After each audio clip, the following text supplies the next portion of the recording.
RFK Jr. filed to withdraw from the presidential election in Arizona, further bolstering rumors that he's set to endorse Donald Trump later today. Kennedy is set to give a speech in Phoenix, Arizona at 2 p.m., which just happens to coincide with the Trump event in the same city just hours later, at which the Trump campaign has promised a special guest will appear. But will any of it matter? Polls show that if RFK merely drops out of the race and doesn't even endorse Trump, a clear majority of his support base will switch to Trump. But Megyn Kelly explained how Kennedy's voters switching to Trump, no matter if it's in the single digits percentage-wise, could end up being crucial in the swing states where Harris and Trump might end up being separated by a mere few thousand votes. And it's very telling. They're looking at some recent polling and saying that, take Arizona. Trump leads Kamala Harris by 1 point in Arizona, and Bobby Kennedy there taking 5%. So, I mean, important enough that he could definitely sway that race. In Michigan, yes, showing Trump, it's basically tied, 45 to 44.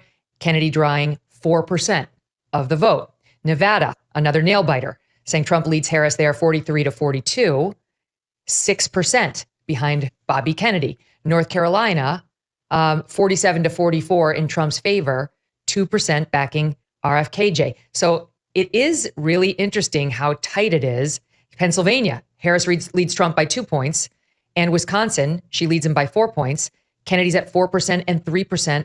Respectively. And some observers think Kennedy's potential endorsement of Trump could end up being worth 6 to 7 million votes. Maybe even 10 million votes if RFK Jr. aggressively campaigns for Trump. I can't believe people are still wasting time arguing about boxers or briefs. Because when it comes to keeping your meat and 2 veg dry, comfortable and secure, unless you actually want a sweaty and clammy ball sack, which if you do, seek therapy immediately, sheath underwear has settled the argument for good. This is what I'm talking about right here. Invented by a US Army veteran who came up with the idea during his second tour of Iraq, Sheath uses a modern ergonomic design intended to prevent skin-on-skin contact for long durations, which can build up heat and sweat. What you get is the most exquisite quality blend of fabrics to ensure less chafing, less readjusting. Oh, that is nice and smooth. It's summer, it's hot, it's hectic, and it can get complicated down there. That's why Sheath has 2, count them 2, individual compartments to keep everything cool, calm, and collected, providing you with long-lasting comfort and moisture prevention even in the most extreme circumstances. Scientifically engineered and carefully crafted, Sheath's isolation pouch technology is going to keep your boys safely ensconced in their barracks. I mean, why wouldn't you want to treat your crown jewels like royalty? Sheath also uses super fast shipping, and your order will arrive in just a few days. Check out all the top reviews on their website to see what other satisfied customers think. And listen to this, Sheath Underwear is now the exclusive partner of the UFC. If anyone knows about underpants, it's got to be those lads. If it's good enough for them, it's good enough for me. Use code MODERNITY at checkout or go to sheathunderwear.com/modernity for 20% off. Just click the link in the description box down below to take advantage of that massive discount. That's sheathunderwear.com/modernity. There's a whole kind of demographic in this country that's meaningful in numbers, and it's non-liberal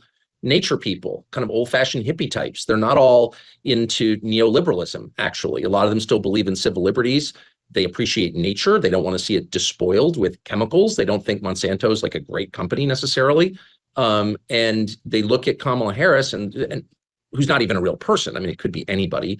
But they look at that machine financed by the banks, and they think to themselves, you know, I don't have anything in common with these people. But in a rather arrogant response earlier today, a memo released by Harris campaign operative Ramsey Reed asserted, quote, "Here's what RFK Jr.'s endorsement of Donald Trump would change. Nothing. The little support that remains is soft, split across ideologies and disproportionately among lower propensity voters." Really? If RFK energizes his base by pitching Trump as the last hope against the deep state, an anti-establishment firebrand like himself, while vowing to take them on via his role within a second Trump administration, which the Trump campaign has apparently promised him, the Dems could end up eating their words and regret their refusal to even meet with RFK's team about a possible role in a Harris cabinet when the feelers were put out weeks ago. RFK may only be polling at around 5% nationally, but that 5% could end up being pivotal. Not to forget, not so long ago, Kennedy was polling nationally in the teens, and he could end up winning some of that support back for Trump, but only if he goes to bat for him on the campaign trail. Will RFK dropping out and endorsing Trump shake up what has been, and let's be honest, since Biden dropped out,